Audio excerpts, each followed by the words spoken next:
itu bukan kemudahan yang diberikan oleh Allah itu bukan kemudahan yang biasa, kemudahan yang tidak bisa kita nikmati hari ini. Ada umat yang terdahulu kalau panas itu tidak terkena panas, awan itu menyelimuti di atasnya.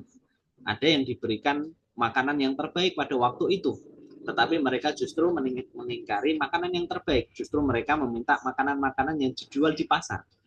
Nanti kita turunkan ayatnya, kita bahas ayatnya ketika nikmat itu diberikan kepada Nabi Musa. Bukankah kaumnya Nabi Musa dan Bani Israel itu diberikan kenikmatan yang luar biasa.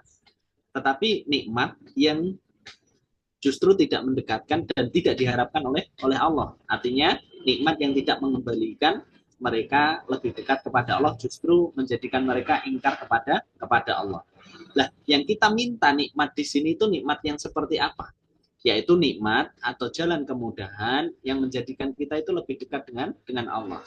Nikmat yang sesuai dengan apa yang Allah inginkan dalam kehidupan kita. Karena tidak semua nikmat itu Allah inginkan sesuai dengan yang Allah inginkan dalam kehidupan kita.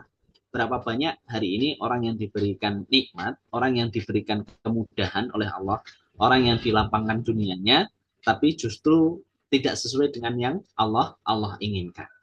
Makanya nikmat yang di sini an'amta itu artinya an'amta nikmat, tanya itu kembali kepada Allah.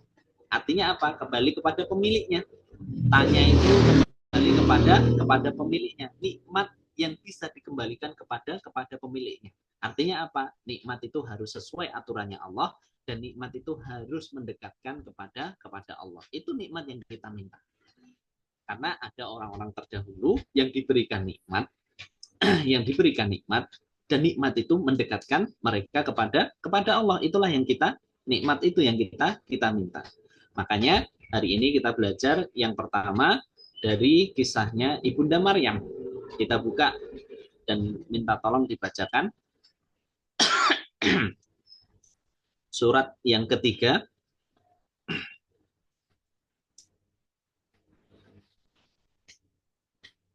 dari ayat 35 sampai ayat 37 dulu.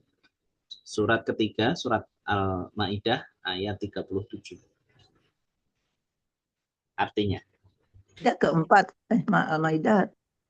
Al-Maidah kelima. Al-Maidah kelima, Ustaz. Apa, Ustaz? Ali Imran, mohon maaf. Ali Imran. Tiga, berarti tiga. Surat Ali Imran ayat 37. Maka dia menerimanya dengan penerimaan yang baik. Beserkannya dengan pertumbuhan yang baik. Ya, dibacakan yang ayat 37-nya dulu. Ya, Ustaz. Silakan Ibu dibaca. Maka dia atau Allah menerimanya dengan penerimaan yang baik, membesarkannya dengan pertumbuhan yang baik, dan menyerahkan pemeliharaannya kepada Zakaria. Setiap kali Zakaria masuk menemuinya di mihrab, untuk ibadah, dia dapati makanan di sisinya. Dia berkata, "Wahai Maryam, dari mana ini engkau peroleh?" Maryam menjawab, "Itu dari Allah. Sesungguhnya Allah memberi rezeki kepada siapa yang Dia kehendaki tanpa perhitungan." Ya, Jazakallah khair, Bu. Sudah dibacakan artinya. Kita belajar dari nikmat yang diberikan kepada Ibunda Maryam.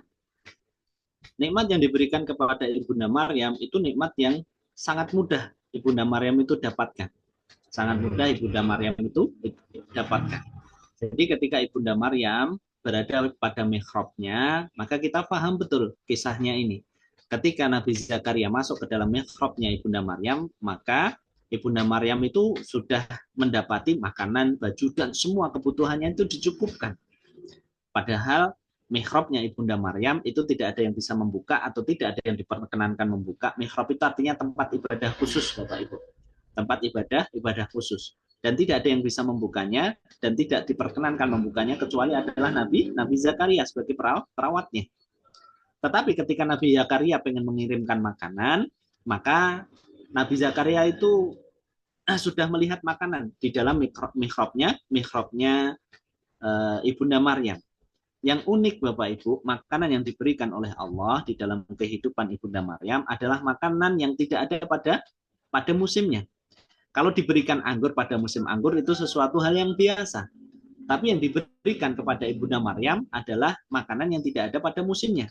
Kalau tidak ada musim anggur, justru diberikan anggur. Tidak musim mangga, justru diberikan mangga. Itulah istimewanya. Yang menjadi pelajaran di dalam kehidupan kita dari nikmat yang Allah berikan, dari kemudahan dari Ibunda adalah nikmat Allah mudah, yang nikmat itu bahkan begitu mudahnya di dalam kehidupan yang kita menamta, harus ada ikhtiarnya, harus ada ikhtiarnya. Maka dibaca dari ayat 35 dan 36-nya. Karena ketika Ibunda Maryam diberikan nikmat yang luar biasa itu bukan datang secara tiba-tiba. Tapi kita harus memahami ayat-ayat sebelumnya, ayat 35, ayat 36. Maka dibaca dulu ayat 35 dan 36-nya artinya. Lanjut Ustaz, gimana? Yuk 35 dulu. Ingatlah ketika istri Imran berkata, "Ya Tuhanku, sesungguhnya aku bernazar kepadamu, apa atau janin yang ada dalam kandunganku ini kelak menjadi hamba yang mengabdi kepadamu. Maka terimalah nazar itu dariku. Sungguh engkaulah yang maha mendengar, maha mengetahui." 36-nya Ibu sekalian. Maka ketika melahirkannya, dia berkata, "Ya Tuhanku, aku telah melahirkan anak perempuan." Padahal Allah lebih tahu apa yang dia lahirkan. Dan laki-laki tidak sama dengan perempuan. Dan aku memberinya nama Maryam. Dan aku mohon perlindunganmu untuknya dan anak cucunya dari gangguan setan yang terkutuk. Ya. Ayat ini memberikan pelajaran kepada kita ketika kita meminta kepada Allah an'amta, nikmat yang Allah mudahkan di dalam kehidupan kita. Nikmat yang dimudahkan oleh Allah dalam kehidupan kita sebagaimana nikmat yang Allah berikan, kemudahannya ini bukan berarti adalah makanan yang turun dari sisi Allah, tapi kemudahan yang Allah berikan kepada Ibunda Maryam. Dan itulah yang kita minta nikmatnya, nikmat yang Allah mudahkan di dalam kehidupan kita. Tapi ketika kita meminta kemudahan yang Allah berikan di dalam urusan kehidupan kita, jangan semerta-merta kita hanya meminta, tapi harus ada doa dan harus ada ikhtiarnya, dan aturannya harus sesuai dengan aturan Allah. Maka kalau kita meminta nikmat yang dikatakan nikmat di dalam kehidupan kita, itu adalah nikmat yang sesuai aturan Allah cara mendapatkannya, dan juga yang bisa mendekatkan kita kepada Allah. Caranya apa? Dengan doa dan dengan ikhtiar, sebagaimana dikisahkan dari ayat 35 sampai 37. Apa doa yang dimintakan oleh ibundanya Ibunda Maryam, yaitu istrinya Imran, itu sudah diikhtiarkan doa itu sebelum hamil. Jadi istrinya Imran itu sudah minta kepada Allah agar diberikan janin, agar diberikan keturunan, agar diberikan keturunan adalah keturunan yang baik. Jadi ikhtiarnya doa adalah dengan doa. Yang pertama dengan doa, meminta sebelum janin itu datang, sebelum janin atau diberikan janin adalah anak yang baik. Setelah lahir, jadi ikhtiarnya itu bahkan sebelum janin, sebelum hamil sudah minta diberikan janin yang bagus. Setelah dirawat, kemudian setelah lahir, maka ikhtiarnya apa? Ikhtiarnya diberikan nama yang baik, yaitu diberikan namanya Maryam. Dan ikhtiarnya apa Ibu? Dicarikan adalah pengasuh terbaik atau dicarikan apa? Dicarikan perawat terbaik. Dan perawat terbaik di saat itu tidak ada yang lain kecuali adalah Nabi Zakaria. Apa yang bisa kita ambil dalam kehidupan kita? Kalau kita pengen mendapatkan kemudahan di dalam kehidupan kita, maka jangan lupa aturan yang Allah tetapkan di dalam kehidupan kita. Jangan lupa doa kita kepada Allah, jangan lupa ikhtiar kita kepada Allah. Ikhtiarnya adalah kita berikan yang terbaik. Kita carikan yang terbaik, pendidikan yang terbaik yang bisa mendekatkan anak-anak kita kepada Allah. Karena hari ini banyak orang yang merawat titipan Allah, yaitu anak, itu bukan sesuatu yang terbaik yang dicari dulu. Kalau kita menitipkan anak kita ke pendidikan kita, yang dicari adalah yang bergengsi, yang bayarannya mahal, yang yang rame, mengikuti kebanyakan orang. Tapi tidak kita lihat dulu mana pendidik yang terbaik, apakah pendidik yang terbaiknya adalah orang-orang baik.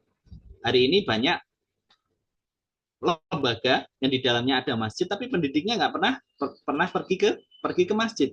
Makanya ini yang harus kita terapkan di dalam kehidupan kita ketika kita mendidik anak-anak kita. Kalau kita dititipkan oleh Allah anak, maka cara yang terbaik kita berdoa, minta diberikan anak yang soleh, diberikan anak yang terbaik. Ikhtiarnya apa? Ya kita carikan pendidikan yang terbaik dengan dicarikan pendidik yang terbaik yang dekat dengan Allah.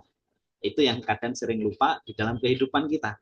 Ketika kita menitipkan anak kita pada pendidikan-pendidikan dalam kehidupan kita, yang paling penting bayarannya yang mahal, yang paling bergengsi, yang paling bagus. Tapi kita tidak pernah melihat siapa yang akan mendidik anak kita. Makanya ikhtiarnya apa? Ikhtiarnya kita tidak boleh lupa. Kalau kita pengen diberikan kenikmatan yang mudah, ketika kita meminta ihdinas syiratal mustaqim, kita minta nikmat yang dimudahkan oleh Allah, yang caranya tidak berbelit, yang caranya mudah seperti caranya Ibunda Maryam diberikan kenikmatan, maka jangan lupa, satu, harus sesuai dengan aturannya Allah. Kita tidak boleh luput dari doa kita meminta kepada Allah dan menyandarkan segala doa kita dan permintaan kita kepada Allah. Setelah kita diberikan nikmat, jangan lupa bagaimana cara ikhtiar kita untuk merawat nikmat yang Allah berikan di dalam kehidupan kita, dan harus kita kembalikan kepada Allah. Jadi harus kita kembalikan kepada aturannya Allah. Itu baru yang dinamakan nikmat di dalam kehidupan kita. Kan saya sering sampaikan kan, nikmat yang Allah berikan di dalam kehidupan kita, kalau tidak mendekatkan kita kepada Allah, maka itu bisa menjadi musibah di dalam kehidupan kita. Yang ngomong bukan saya, yang ngomong Imam Ibnu Qayyim. Kullu nikmatin la tuqaribu indallahi fahiya baliyatun. Nikmat yang tidak mendekatkan kita kepada Allah bisa jadi musibah dalam kehidupan kita. Kalau kita diberikan jabatan nikmat. Tapi kalau jabatan itu tidak bisa mendekatkan kita kepada Allah, maka bisa jadi jabatan itu musibah buat kita. Kita ditambahkan harta kita, tapi harta itu tidak bisa mendekatkan kita kepada Allah, bisa jadi harta itu musibah di dalam kehidupan kita. Kita diberikan sehat, tapi sehat itu tidak bisa mendekatkan kita kepada Allah, bisa jadi sehat itu musibah buat kita. Maka kalau kita diberikan nikmat, yang pertama harus sesuai dengan aturannya Allah. Harus sesuai dengan aturannya Allah. Ketika kita minta nikmat an'amta itu adalah nikmat yang kita peroleh sesuai dengan aturannya Allah. Yang kedua, nikmat itu harus mendekatkan kita kepada Allah. Nikmat itu harus mendekatkan kita kepada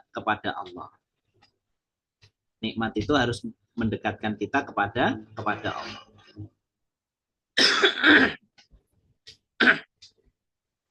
Nikmat itu harus bisa mendekatkan kita kepada Allah. Maka di dalam kehidupan kita, ketika kita pengen mendapatkan sesuatu yang dimudahkan, harus sesuai dengan aturan Allah. Makanya nikmat yang kita minta adalah nikmat yang dimudahkan seperti dimudahkan kepada Ibunda Maryam. Tetapi yang perlu kita pahami, kalau kita pengen diberikan kemudahan itu, jangan lupa aturannya Allah.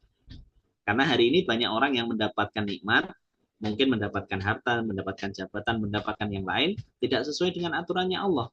Sehingga bisa jadi itu bukan nikmat yang diberikan. Karena apa? Karena pasti sesuatu yang tidak sesuai dengan aturannya Allah tidak akan mendatangkan ketenangan di dalam kehidupannya. mendapatnya tidak tenang, mengalokasikannya tidak tenang, maka apa yang difikirkan itu menjadikan dia tidak tenang. Contoh kecilnya Bapak Ibu, Bapak-bapak ini terutama, mungkin ada yang pergi ke masjid kemudian pulang, pilih sendal yang lebih bagus. Saya yakin Bapak Ibu ketika memakai sendal itu, Bapak memakai sendal itu pulang, pasti tidak tenang. Karena apa? Cara mendapatkannya tidak sesuai dengan aturan Allah. Pasti tidak tenang di jalan, waduh takut nanti. Ini ada yang tahu, ini ada yang punya, pasti. Apapun yang kita dapatkan kalau tidak sesuai dengan aturannya Allah, maka tidak akan menjadikan tenang di dalam kehidupan kita. Praktekkan saja Bapak Ibu. Yang kecil-kecil dulu kalau mau praktek. Tapi nanti dikembalikan lagi kepada Allah. Kalau pengen merasakan ketidaktenangan, maka itu yang menjadikan kita paham harus sesuai dengan aturannya Allah. Begitu juga dengan cara, ini saya berikan contoh dua. Yang satu bagaimana ketika kita bekerja, dan yang satu ketika kita nanti bertaklim atau bermajelis ilmu. Satu, ketika kita bekerja. Maka ketika kita bekerja, itu juga Allah atur di dalam kehidupan kita. Ketika kita mencari makanan, maka Allah atur di dalam kehidupan kita. Buka surat Al-Baqarah 168. Surat kedua 168.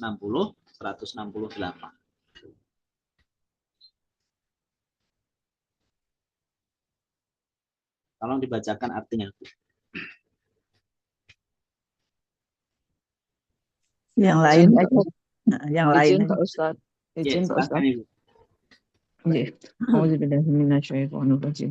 Wahai manusia, makanlah sebagian makanan di bumi yang halal lagi baik, dan janganlah mengikuti langkah-langkah setan.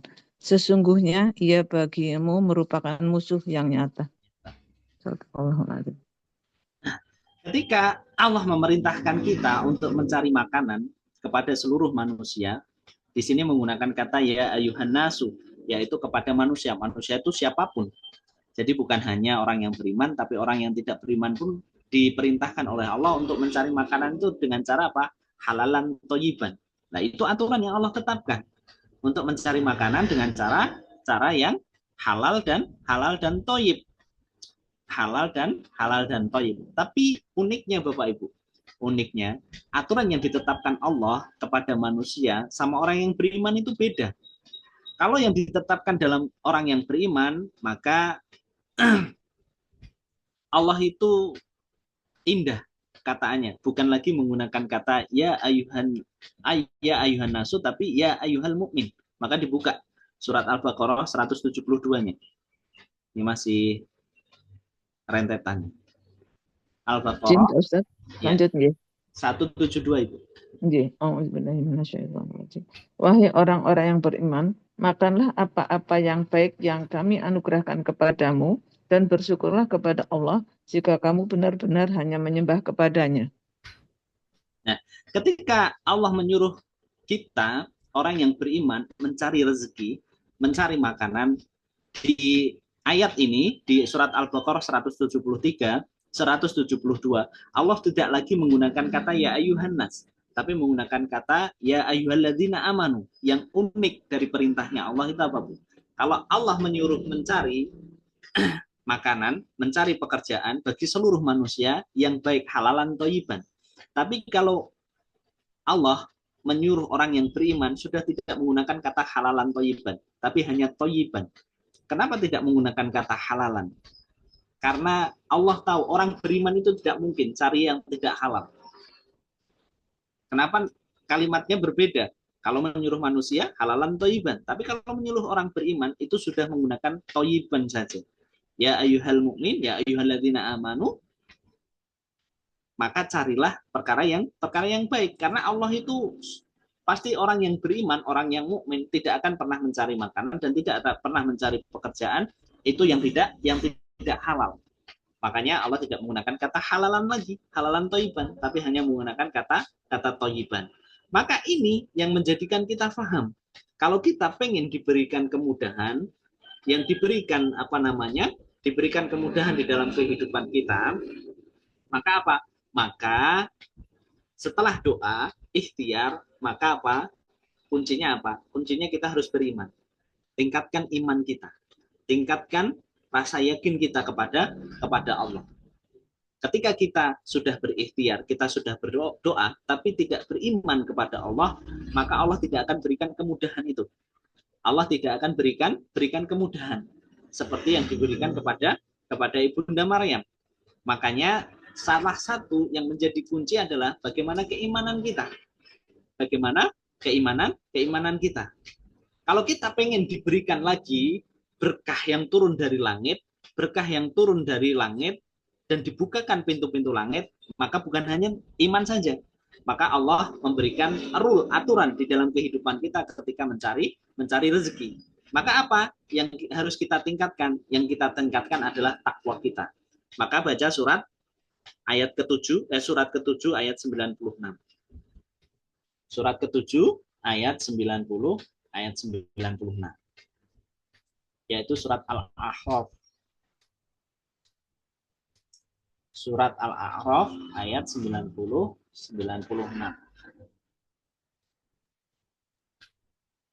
Ya, Ustaz. Ya, dibaca. Dan sekiranya penduduk negeri beriman dan bertakwa, pasti kami akan melimpahkan kepada mereka berkah dari langit dan bumi. Tetapi ternyata mereka mendustakan ayat-ayat kami. Maka kami siksa mereka sesuai dengan apa yang telah mereka kerjakan. Nah, ini rumusnya Bapak Ibu. Kalau kita bekerja, pengen diberikan kemudahan, maka selain berdoa, berikhtiar, maka tingkatkan iman kita. Tapi kalau kita pengen dibukakan keberkahan dari pintu langit, maka apa? Bukan hanya beriman, tapi ketakwaan kita harus kita tambah. Ini kan yang Allah aturkan di dalam kehidupan kita. Jadi an'amta tadi, kemudahan, nikmat yang mudah, itu kita aplikasikan. Contohnya di dalam kita mencari pekerjaan, maka pekerjaan yang diinginkan oleh Allah apa? Adalah pekerjaan yang bisa mendekatkan kita kepada Allah. Dengan cara apa? Allah memberikan aturan. Kalau kamu pengen diberikan keberkahan, dimudahkan, maka apa? Carilah, bagi kita orang beriman, adalah carilah yang baik. Tidak perlu menggunakan kata halalan, karena kita tahu orang yang bermumin itu tidak akan mengambil dengan cara yang tidak baik, tidak halal, pasti halal dan baik. Kalau kita pengen diberikan bukan hanya yang baik, tapi keberkahan itu turun dari langit, maka kuncinya, rumusnya bukan hanya beriman, tapi tingkatkan takwa kita. Walau ana ahlal qura amanu wattaqu wa fatahna barokatan fis sama. Maka apa? Ketika kamu beriman dan kamu meningkatkan takwamu kepada Allah, maka Allah akan bukakan pintu keberkahan dari langit. Jadi bukan di sini menyebutkan bukan hanya satu orang, tapi kalau penduduk negeri itu bertakwa dan beriman kepada Allah, maka Allah akan berikan dan Allah akan bukakan keberkahan dari pintu langit. Maka kalau kita refleksikan di dalam kehidupan kita hari ini, kenapa hari ini negara kita diberikan ujian dan musibah yang begitu banyak, dan sepertinya keberkahan itu dicabut dari negeri kita, maka yang harus kita koreksi adalah bagaimana tingkat keimanan dan ketakwaan kita kepada Allah. Karena ketika suatu penduduk negeri, solusinya itu cuma dua Bapak Ibu, iman, mereka percaya kepada Allah, yang kedua tingkatkan takwanya. Maka keberkahan itu akan Allah bukakan dari pintu langit. Makanya kalau ini diajarkan, dipraktekkan di dalam kehidupan kita, maka apa? Maka janji Allah itu nyata. Janji Allah itu nyata. Pasti Allah akan bukakan pintu-pintu keberkahan di dalam kehidupan kita. Tingkatkan iman dan tingkatkan takwa kita kepada Allah. Jadi nikmat yang Allah berikan di dalam kehidupan kita, kalau sudah diberikan nikmat, maka tingkatkan takwanya. Kalau kita ditingkatkan takwa, iman dan takwa kita, maka keberkahan itu akan Allah buka dari pintu langit. Dan ketika ini dipraktekkan dan diajarkan oleh Rasulullah SAW kepada para sahabat, maka tidak ada sahabat pada zaman Rasulullah SAW yang diajarkan manhaj ini yang gagal di dalam prakteknya. Kita lihat bagaimana Abdurrahman bin Auf. Abdurrahman bin Auf ketika diajarkan manhaj ini, maka kita paham betul. Abdurrahman bin Auf itu hijrah ke Madinah, modalnya apa Bapak Ibu? Abdurrahman bin Auf itu ketika hijrah ke Madinah, modalnya cuma baju. Tapi ketika mempraktekkan manhaj ini yang diajarkan oleh Rasulullah SAW dalam pencarian rezeki, dalam pencarian pekerjaan, maka hanya dalam beberapa waktu Abdurrahman bin Auf itu menjadi orang yang paling kaya di negeri Madinah. Tidak butuh waktu lama. Abdurrahman bin Auf itu menjadi orang yang paling kaya di Madinah. Bukan hanya kaya, kapaknya aja dari emas. Kapaknya dari emas. Makanya pernah tiba suatu saat, suatu peristiwa, maka penduduk Madinah itu ramai. Ramai tidak seperti biasanya. Ternyata apa? Ternyata ada kabilah atau ada sekumpulan unta yang datang dengan membawa barang dagangan yang banyak. Ada emas, perhiasan, intan mulia, kain, dan segala macam. Dan ternyata itu miliknya Abdurrahman bin Auf. Miliknya Abdurrahman bin Auf. Dan ketika Ibunda Aisyah melihat itu, maka Ibunda Aisyah itu mendengar apa yang pernah disampaikan oleh Rasulullah SAW. Nanti Abdurrahman bin Auf itu masuk ke surga itu paling belakangan dan dengan merangkak. Artinya merangkak itu dari hadis ini, merangkak itu bukan berarti merangkak, tapi sangat lambat masuk surganya. Dan Abdurrahman bin Auf ketika disampaikan hadis ini itu merasa khawatir, jangan-jangan saya terlambat masuk surganya, masuk surga yang paling akhir dari para sahabat pada waktu itu karena banyaknya harta yang saya punya. Sehingga apa? Ketika unta-unta itu datang membawa perhiasan, membawa kain, membawa intan, maka apa yang dikatakan Abdurrahman bin Auf, maka seluruh unta yang datang yang membawa perdagangan dan perniagaanku, aku hibahkan dan aku berikan kepada Baitul Mal, aku sedekahkan kepada orang-orang Muslim di Madinah. Tapi apakah menjadi miskin? Enggak menjadi miskin. Karena yang mereka cari apa? Bukan profit yang banyak. Yang mereka cari bukan keuntungan yang banyak, yang mendekatkan mereka kepada dunia, tapi yang mereka cari adalah ridhonya Allah dari apa yang diajarkan. Makanya ini bukan perkara yang mudah, yang akidah yang mudah yang diajarkan oleh Rasulullah itu kepada para sahabat. Tapi ketika para sahabat itu memberikan keyakinan yang full, keyakinan yang penuh, taat tanpa syarat, patuh tanpa syarat, taat tanpa tapi dari apa yang disampaikan oleh Rasulullah, maka Allah itu memberikan keberkahan. Memberikan keberkahan. Bahkan ada orang-orang yang Allah berikan di dalam kehidupannya itu tidak bisa miskin, termasuk apa? Abdurrahman bin Auf. Karena Abdurrahman bin Auf itu pernah pengen menjadi miskin, Bapak Ibu. Ketika meminta kepada Allah, ya Allah miskinkan saya. Tapi karena memang Abdurrahman bin Auf mempraktekkan apa yang Rasulullah ajarkan, maka Abdurrahman bin Auf itu tidak diberikan miskin. Abdurrahman bin Auf itu pernah suatu saat, Ibu, karena pengen miskin, Abdurrahman bin Auf itu borong kurma busuk, Bapak Ibu. Kurma busuk. Karena Abdurrahman bin Auf itu berpikir, kalau saya beri harta saya ini saya belikan kurma busuk, maka kurma itu besok nggak bisa dijual. Sehingga apa? Menjadikan harta saya habis. Harta saya habis. Tapi apa yang Allah jadikan? Ketika kurma itu dibeli semua, diborong kurma semadinah yang busuk itu dibeli sama Abdurrahman bin Auf, maka yang terjadi adalah dalam beberapa hari setelah kurma itu busuk, justru datang utusan dari negeri luar Madinah. Pada waktu itu adalah negeri Zaman, di mana Raja Zaman pada waktu itu menderita sakit. Dan sakit itu hanya bisa disembuhkan dengan kurma yang busuk. Dan kurma yang busuk itu spesifikasinya hanya dimiliki sama Abdurrahman bin Auf. Sehingga apa? Kurma itu diborong oleh Raja Zaman dengan harga yang berlipat. Nggak jadi miskin. Nggak jadi miskin. Memang itu yang Allah berikan pada para sahabat. Karena iman dan takwanya mereka kepada Allah. Mereka berdoa kepada Allah, berikhtiar dengan cara yang baik. Kemudian apa? Meningkatkan iman dan takwa mereka kepada Allah sesuai dengan yang Rasulullah ajarkan, sesuai dengan aturannya Allah. Itu baru namanya nikmat. Nikmat yang mendekatkan mereka kepada Allah. Itu baru yang namanya nikmat.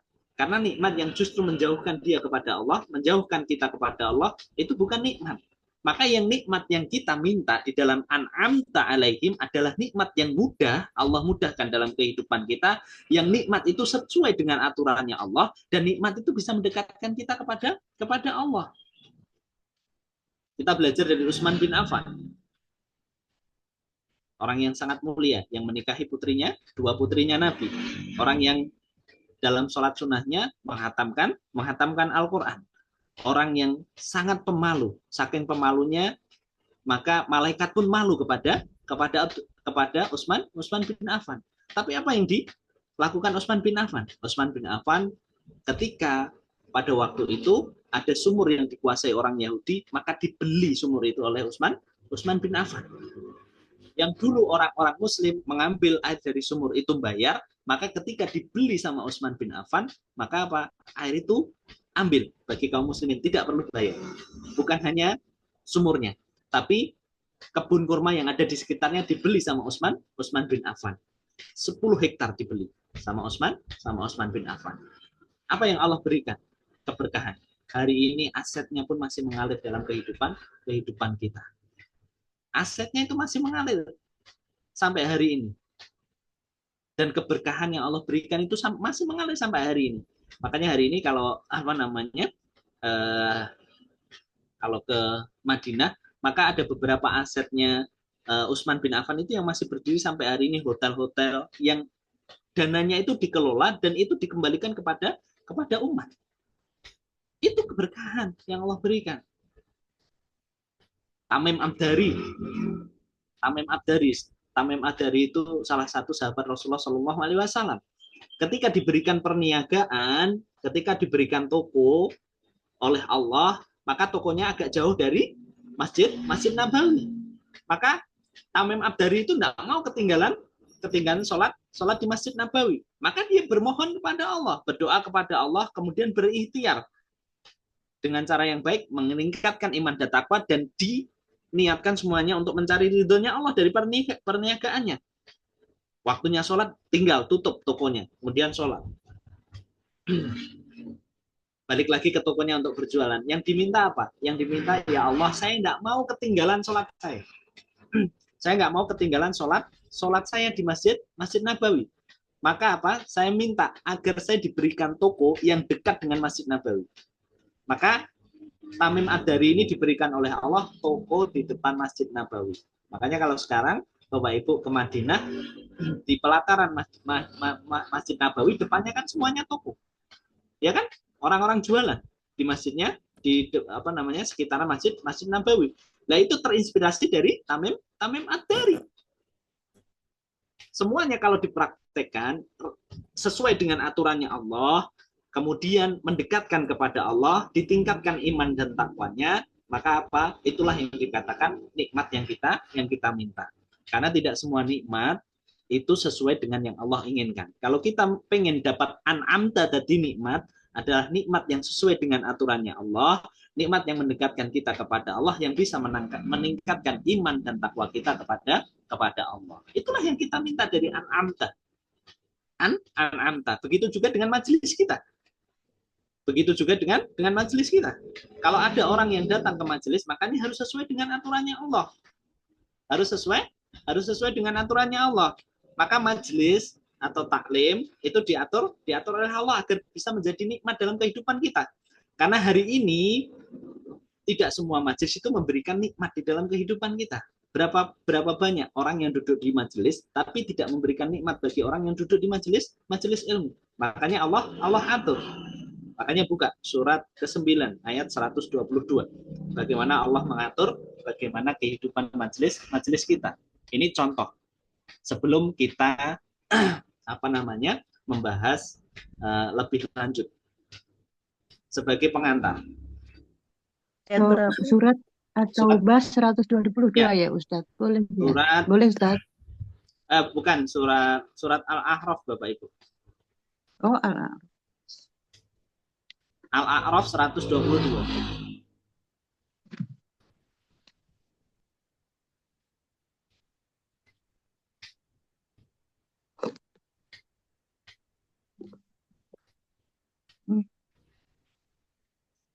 Surat Al-A'raf 122.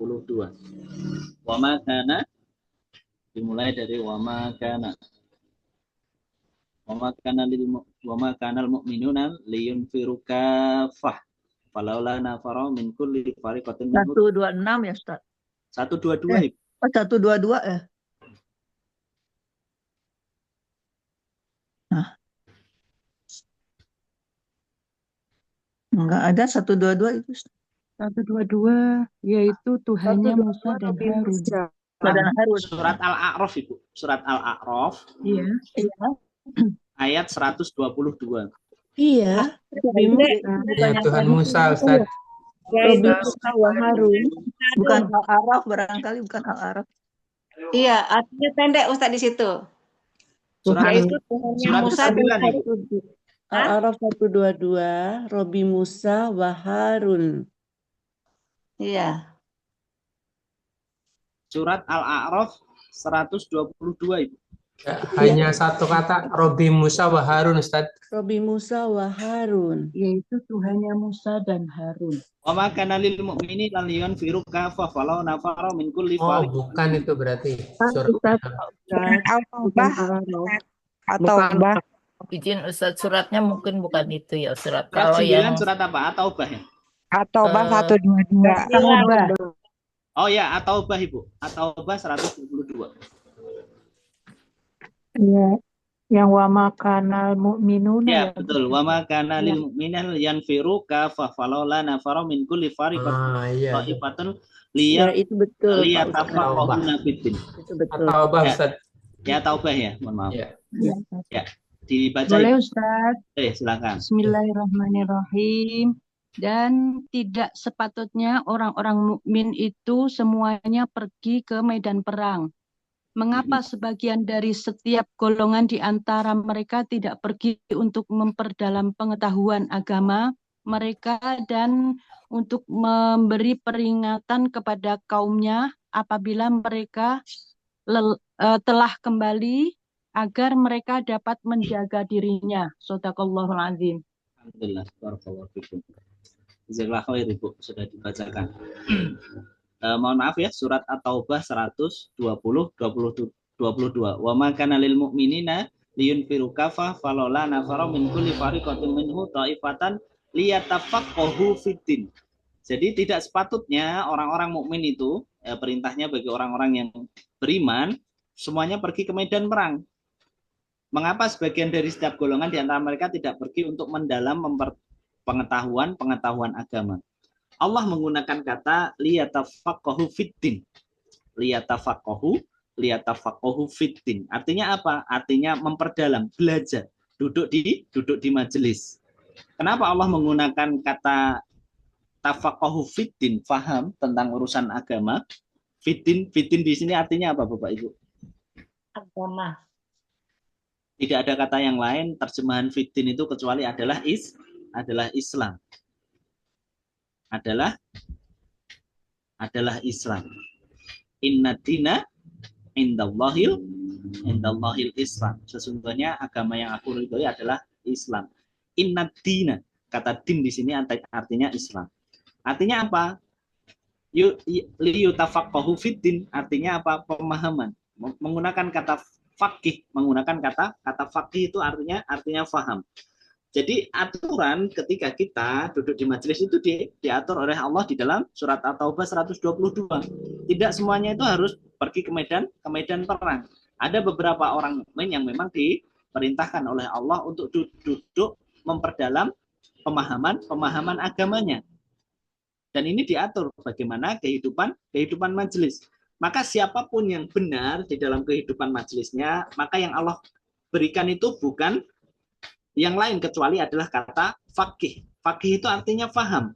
Jadi kalau kita duduk di majelis tapi tidak menjadikan kita faham, itu belum menjadi nikmat dalam kehidupan kita. Jadi kalau kita duduk di majelis belum menjadikan kita faham dalam urusan agama kita, maka belum bisa menjadi nikmat dalam kehidupan kita. Karena aturan yang Allah tetapkan apa? Ketika kita duduk di majelis ilmu, maka faqihi fiddin.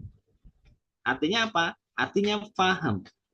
Makanya turunan dari ayat ini, dari surat ini adalah hadis dari riwayat Bukhari Muslim.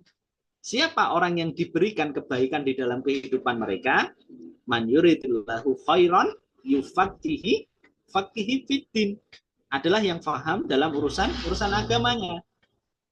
Karena kebaikan yang Allah berikan di dalam kehidupan orang mukmin, yufaqihi fiddin, adalah kehidupan bagaimana dia paham tentang urusan agamanya. Allah tidak, dari hadis Bukhari Muslim yang disampaikan oleh Rasulullah SAW, kebaikan yang diberikan kepada orang itu bukan tentang urusan hartanya, bukan tentang urusan jabatannya, dan bukan tentang urusan yang lain, tapi adalah yufaqihi fiddin, adalah tentang kefaqihan dia urusan agamanya. Maka inilah aturan yang Allah tetapkan ketika kita duduk di majelis. Tadi dari urusan mencari rezeki, bagaimana rezeki itu bisa menjadi, pekerjaan itu menjadi nikmat dalam kehidupan kita. Sekarang yang menjadi contoh adalah kehidupan majelis kita, kehidupan duduk di majelis ilmu kita. Kapan kehidupan majelis kita itu sesuai dengan yang Allah aturkan di dalam kehidupan kita, atau bisa menjadi nikmat dalam kehidupan kita, yaitu dengan sesuai aturannya Allah. Allah mengatur apa? Allah mengatur adalah ketika kita duduk di majelis ilmu, maka ukurannya apa? Ukurannya adalah kefahaman kita dari urusan agama kita. Jadi kalau kita duduk di majelis ilmu, kita hadir di majelis ilmu, tapi tidak menjadikan kita faham, berarti belum menjadi nikmat yang seutuhnya, yang sesuai dengan aturan Allah. Maka yang kita harapkan Bapak Ibu, kalau kita duduk di majelis ilmu, maka yang Allah berikan adalah kefahaman dalam urusan agama kita. Makanya penguatnya adalah hadis dari Bukhari Muslim tadi, man yuridillahu khairan yufaqihi fiddin. Orang yang diberikan kebaikan, yang dikehendaki kebaikan oleh Allah adalah yang diberikan kefahaman tentang urusan agamanya. Ya, kebaikan seperti apa yang Allah berikan ketika dia sudah benar duduk di majelis ilmu, maka kebaikannya diberikan di dalam surat Al-Mujadalah, atau surat yang ke-58 ayat ke-11. Maka dibaca Ibu. Surat Al-Mujadalah 58 ayat yang ke-11.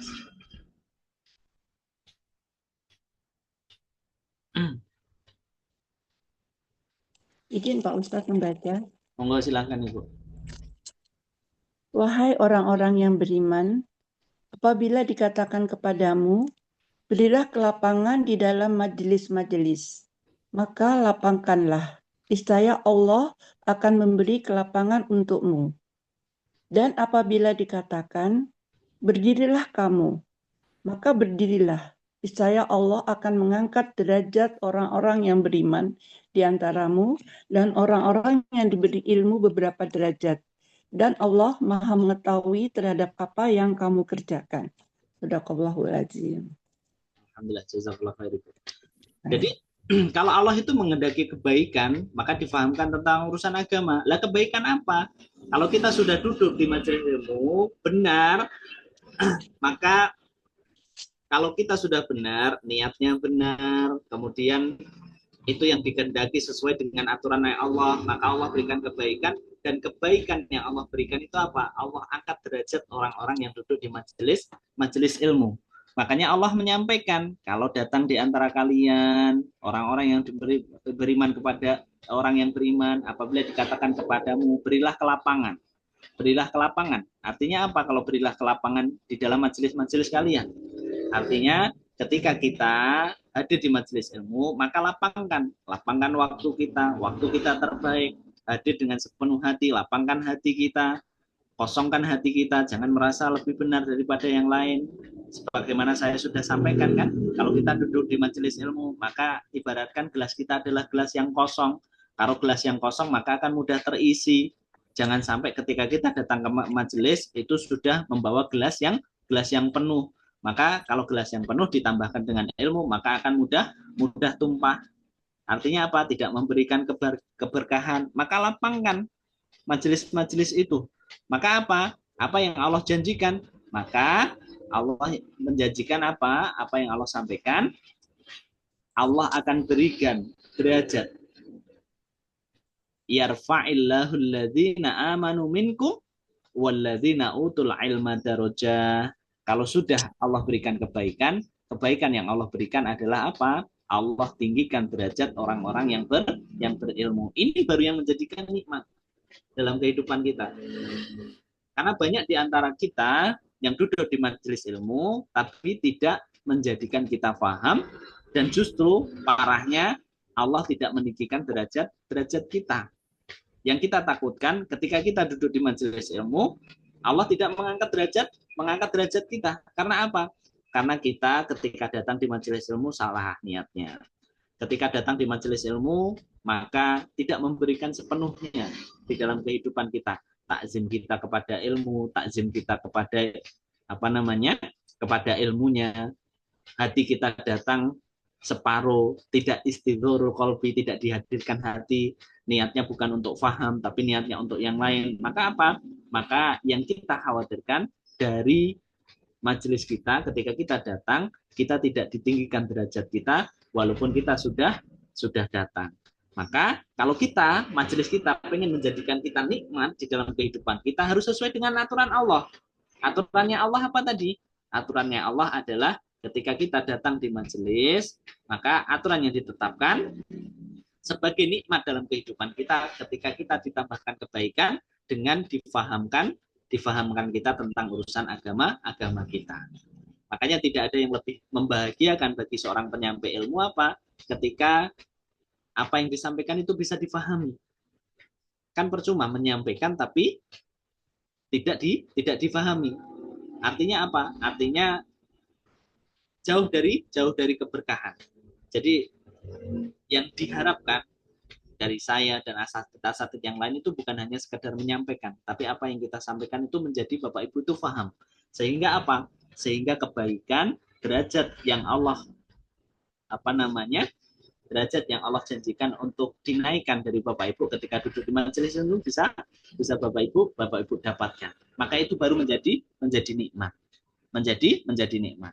Maka ketika kita mengucapkan syiratal ladzina an'amta adalah nikmat-nikmat yang sesuai dengan aturan Allah, yang Allah mudahkan, yang bisa mendekatkan kita kepada Allah. Itu yang kita minta. Sebagaimana sudah saya sampaikan di depan tadi, bagaimana kemudahan-kemudahan yang diberikan oleh Allah kepada Ibunda Maryam.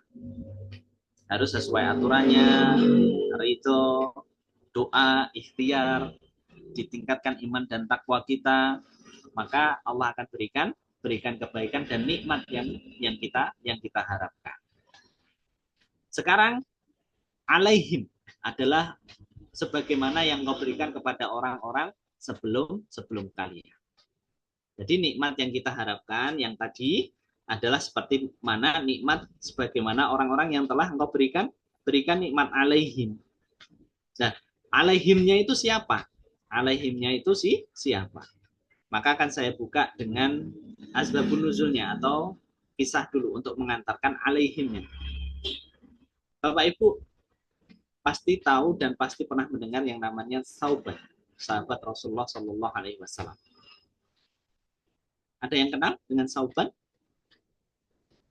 Bapak Ibu, Sauban, sahabat mulia Rasulullah Shallallahu Alaihi Wasallam. Sauban ini adalah sahabat Rasulullah yang sangat dekat dengan masjid, yang sangat dekat dengan masjid, dan tidak pernah ketinggalan yang namanya sholat berjamaah di Masjid Nabawi. Dan uniknya Sauban ini, sahabat Rasulullah Shallallahu Alaihi Wasallam ini selalu ngambil shop paling depan dan sebelah kanan, yang dekat dengan pelepah pohon kurma. Jadi temboknya Masjid Nabawi dulu di pojokannya itu belum seperti hari ini. Jadi pojokan dari Masjid Nabawi itu masih pelepah pohon kurma. Dan Sauban selalu mengambil paling depan dan pojok paling kanan. Dan Rasulullah itu hafal. Yang di situ itu pasti Sauban. Yang di situ itu pasti Sauban. Yang menjadi unik Bapak Ibu, Sauban ini dia bersemangat untuk tidak ketinggalan sholat di Masjid Nabawi. Tapi yang menjadi perhatian bagi Rasulullah Shallallahu Alaihi Wasallam dari sahabat Sauban ini apa? Yang menjadi perhatian dari sahabat Sauban dari Rasulullah adalah Sauban ini tubuhnya agak kurus, kayak seperti orang yang makan, orang yang kurang makan atau tidak berkecukupan. Padahal Sauban itu orang yang sahabat yang berkecukupan, makan ada, harta ada, tapi seperti kurus kayak tidak terawat badannya. Maka itu yang menjadi perhatian Rasulullah. Maka Rasulullah itu bertanya kepada Sauban, wahai Sauban, apakah ada yang kurang dari hidupmu? Apakah makananmu kurang atau kebutuhanmu kurang? Sehingga aku melihat dirimu itu agak kurus. Dirimu itu agak kurus. Tidak seperti sahabat yang lain. Maka apa yang dijawab oleh Sauban? Ini perhatikan jawaban Sauban, Bapak Ibu. Sesungguhnya yang menjadikan aku hari ini tuh karena memikirkan engkau, wahai baginda. Karena ketika malam datang, tidak ada yang aku pikirkan kecuali adalah engkau, apakah besok pagi saya masih bisa bertemu dengan engkau. Ketika pagi datang dan aku bertemu dengan engkau, yang aku pikirkan itu malam nanti. Apakah malam nanti itu aku masih bisa bertemu dengan engkau. Itulah yang terberat di dalam hidupku, memikirkan engkau di dalam kehidupan ini, wahai Rasulullah Shallallahu Alaihi Wasallam. Apakah aku masih bisa bertemu dengan engkau? Betul. Yang menjadi berat dalam pikiranku adalah aku itu memikirkan, kalau di dalam kehidupan dunia, hari ini aku nggak bisa bertemu, besok aku masih bisa bertemu dengan engkau. Tapi yang aku pikirkan, yang menjadikan aku itu susah menyentuh makanan untuk aku makan, susah menyentuh minum untuk aku minum, adalah apakah aku nanti di akhirat itu masih bisa bertemu dengan engkau. Karena aku itu tahu betul, aku itu orang biasa.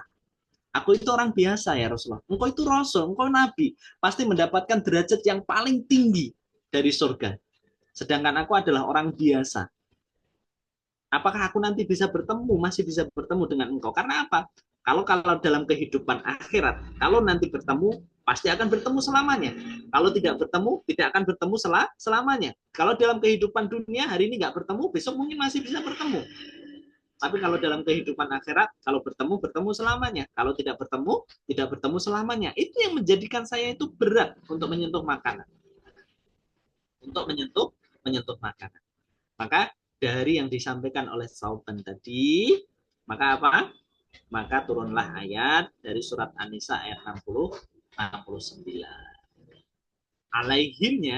Alaihim ini adalah dari surat An-Nisa ayat 60 ayat 69. Wa may yuti'illahu wa rasula fa ulaika ma'alladzina an'ama. Orang-orang yang telah engkau berikan nikmat. Alaihim, an'amallahu alaihim minan nabiyyin wasiddiqin wasuhada wassalihin wa hasuna ulaika rafiqa. Dan mereka adalah teman-teman yang paling baik. Jadi siapa alaihim di sini? Alaihim di sini adalah dari golongan para nabi. Nikmat yang diberikan kepada para nabi, kepada siddiqin, kepada syuhada, dan kepada orang-orang solih yang telah mendahului kita. Artinya apa? Kenikmatan tadi yang dimudahkan oleh Allah adalah nikmat yang telah engkau berikan kepada para nabi, para siddiqin, para syuhada, dan para solihin. Artinya apa Bapak Ibu? Artinya kalau kita ingin mendapatkan kemudahan, mudah hidupnya, maka contohlah orang-orang yang terdahulu. Dari kalangan nabi, dari kalangan siddiqin, syuhada, sama solihin. Ya, saya lanjutkan kisahnya Sauban tadi. Ketika turun ayat ini, maka yang terjadi pada Sauban apa? Karena dia pengen dekat dengan Nabi, pengen bertemu dengan Nabi, maka justru dari ayat ini menjadikan apa? Menjadikan Sauban itu lebih bersemangat. Lebih semangat dengan amal-amalnya. Tidak pernah mau ketinggalan sholat berjamaah di masjidnya Nabi. Apa yang dikatakan Nabi selalu dilakukan. Apa yang menjadi sabdanya tidak ada keraguan. Karena apa? Wa may yuti'illahu wa rasulahu. Kalau kamu pengen, kalau wa may yuti, siapa orang yang mentaati Allah dan Rasulnya dan diberikan nikmat-nikmat sebagaimana nikmat yang Allah berikan kepada orang-orang terdahulu dari kalangan Nabi, maka Sauban itu pengen diberikan nikmat sebagaimana nikmat yang diberikan kepada Nabi, yang nanti akan diberikan kepada orang-orang terdahulu dari Nabi, dari Siddiqin, dari Syuhada, dari Solihin. Dan Sauban itu pengen bertemu dan tingkatnya itu, surganya itu tingkatnya pengen seperti tingkatnya Rasulullah SAW. Maka apa yang dilakukan dengan turunnya ayat ini, maka Sauban itu bertambah taatnya kepada Allah, bertambah taatnya kepada Rasulullah SAW. Apa yang dikatakan Rasulullah dari hadis-hadisnya dijalankan, tidak ada keraguan di dalam hatinya. Maka pada suatu ketika Rasulullah menjumpai sholat subuh, Sauban tidak ada di tempatnya. Karena Rasulullah setiap pergi sholat subuh dan sholat jamaah selalu melihat Sauban itu di pojok kanan. Karena dulu Masjid Nabawi belum sebesar ini, jadi Rasulullah masih bisa melihat, oh Sauban ada. Tapi pada suatu ketika, pada suatu sholat subuh, maka Rasulullah tidak mendapati Sauban. Maka apa yang dilakukan oleh Rasulullah SAW? Disampaikan pada para sahabat, tunggu Sauban dulu, baru kita mulai sholat subuh. Setelah ditunggu beberapa waktu, karena sudah terlalu lama, sudah memasuki waktu subuh, sudah terlewat agak lama, maka diputuskan Rasulullah dengan para sahabat, kita mulai sholat subuhnya. Setelah sholat subuh, Rasulullah dengan para sahabat itu bersepakat, kita tengok Sauban. Kita tengok Sauban. Dan Bapak Ibu tahu, dicari alamatnya, dicari tempatnya, dicari rumahnya. Ternyata jarak rumah Sauban dari Masjid Nabi itu lebih dari 3 kilo. Bapak Ibu bayangkan, orang yang turun ayat darinya, surat An-Nisa 69, ke masjid 3 kilo, dilalui dan tidak pernah ketinggalan, yang dia pengen surganya setingkat dengan surga Nabi, maka tidak pernah ketinggalan sholat di masjidnya. Hari ini ada orang yang tidak turun ayat di dalam kehidupannya, dia bukan sahabat Nabi, yang dia didekatkan dengan masjid, tapi kakinya masih berat untuk berangkat ke masjid. Sauban itu 3 kilo lebih. Dan Bapak Ibu bayangkan, dari sholat Isya ke sholat subuh, ke sholat zuhur, dan 3 kilo itu bukan seperti 3 kilo hari ini, yang kita bisa naik sepeda, bisa naik sepeda motor, bisa pakai mobil, bisa pakai peralatan macam-macam. Dulu nggak ada aksesnya. Aksesnya masih padang sama gunung. Bapak Ibu bayangkan berjalan kaki 3 kilo. Berarti spare waktu yang dilakukan Sauban itu harus siap-siapnya berapa agar tidak ketinggalan sholat jamaah dengan Nabi. Kita bandingkan dengan kita hari ini. Bahkan hari ini azan sudah berkumandang pun kita belum bergerak ke masjid. Maka ketika sudah ketemu dengan dengan rumahnya Sauban, maka qadarullah, atas izin Allah, Sauban sudah meninggal dunia. Disampaikan oleh istrinya, sesungguhnya Sauban sudah meninggal dunia ya Rasulullah tadi malam. Kemudian Rasulullah bertanya kepada istrinya Sauban, apa yang dikatakan suamimu sebelum meninggal? Tidak ada yang lain yang dilakukan ya Rasulullah, kecuali hanya beberapa kalimat yang aku itu tidak paham ya Rasulullah. Apa yang disampaikan istrinya Sauban? Dari kebiasaan Sauban ketika meninggal.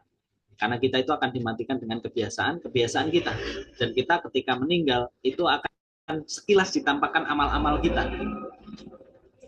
Sekilas itu akan ditampakkan amal kita. Apa yang dikatakan Sauban? Sauban itu berkata, ya Allah, kenapa nggak lebih jauh? Ya Allah, kenapa nggak yang baru? Ya Allah, kenapa nggak semuanya? Itu yang dikatakan. Rasulullah, dan saya tidak paham. Dan saya tidak paham yang dikatakan oleh Sauban. Bapak Ibu tahu, yang pertama, ya Allah kenapa enggak yang baru? Jadi suatu ketika, ya Allah kenapa enggak lebih jauh? Jadi Sauban itu ketika ditampakkan Bapak Ibu, ketika ditampakkan amalnya, ketika berjalan ke masjid dari rumahnya ke Masjid Nabawi, maka ditampakkan sekilas amalnya. Kalau saya tahu, kalau kita tahu bagaimana keutamaan sholat di masjid, maka kita tidak akan pernah meninggalkan sholat di masjid.